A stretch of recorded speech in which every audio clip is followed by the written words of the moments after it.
Good morning, class 12s. I hope your exam went well. Let's start. Okay, so this is the continuation of the video that I posted, I guess, last week. That is changes in something, the rural structure. Okay, the rural society, changes and development in the rural society. I think that is the name of the chapter. I've started it already, and we're in the next. We're starting with the next subtopic, that is the colonial period.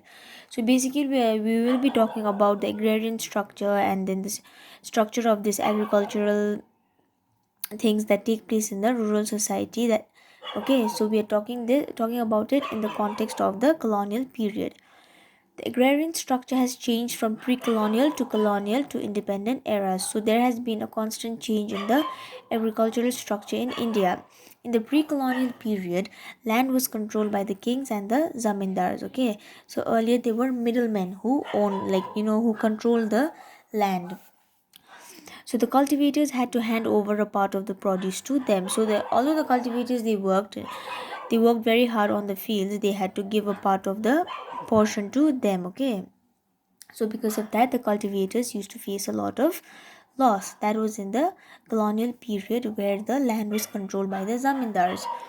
Under the Britishers, the zamindars had been given more control over the land and also gained property rights.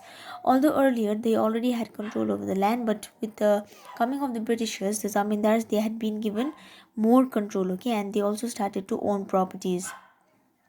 So basically, in the beginning, the Britishers, okay, the colonial rulers, they began to function through they used the zamindars as the means to control the people. So that is what happened in the British period. Areas under direct rule of the Britishers had a system called the Raitwari system. So this was, I guess, according to me, it is better than the zamindari system. So this Raitwari system took place in areas which was under the direct control of the Britishers. Here, the owners themselves had to pay revenue or taxes. So, since there were no middlemen, there was no zamindar, the owner had to pay the tax or revenue themselves, unlike the earlier one where the cultivators they had to give a portion of their produce. So, in independent India, what happened? After India became independent, various land reforms took place. So, there were a lot of changes and acts that came place in order to develop the agrarian sector. So after independence, there was an abolition of the zamindari system. So the zamindari system was abolished. It was taken out. Okay, it was like gone. You know what is abolish? Abolish means. So this took away the economic and political rights of the zamindar. Since the system of zamindari abolished, so there was no rights of the zamindars anymore. The second major land reform was the Tenancy Abolition and Regulation Act. So we studied about the tenants in the earlier chapter. So that was abolished too. This act tried to give some security to the tenants. So these people were given security. The third major land reform was Land Ceiling Act. This act put a limit on the amount of land that can be owned by a family.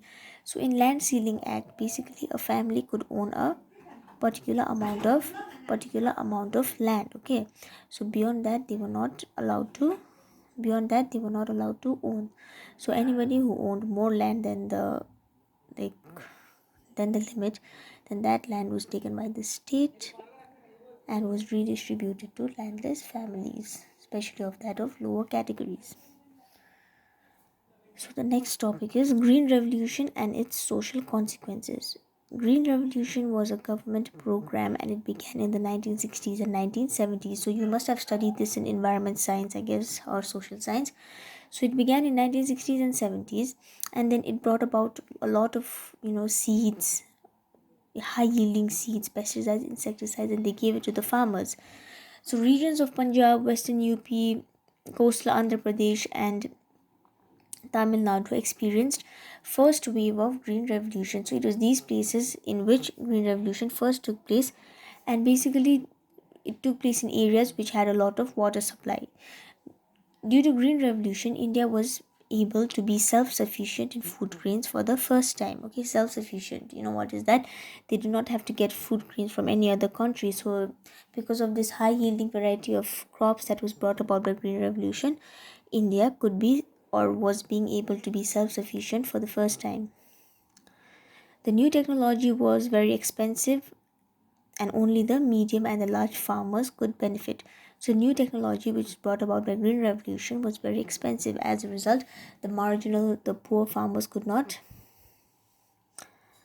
afford it. Okay, so green revolution resulted in regional disparity. Because of that, there was a gap between the marginal farmers and the large or medium farmers. The rich farmers were getting better and the condition of the marginal farmer worsened.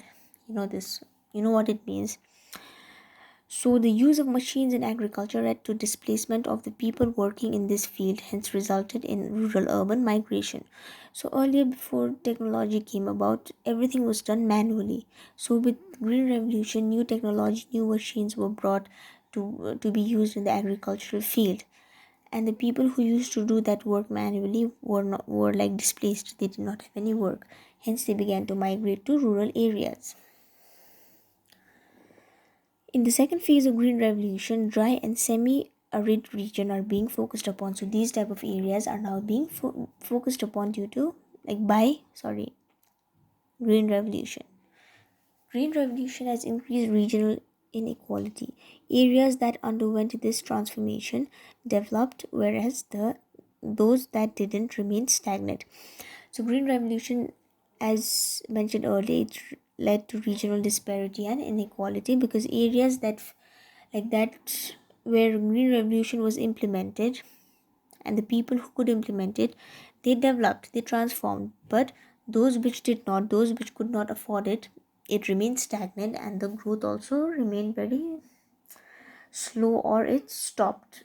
Okay, so this much for today. Please read your text as well. And I've focused only on the important parts and I've not mentioned many examples, so I want you to read it and relate it. All right.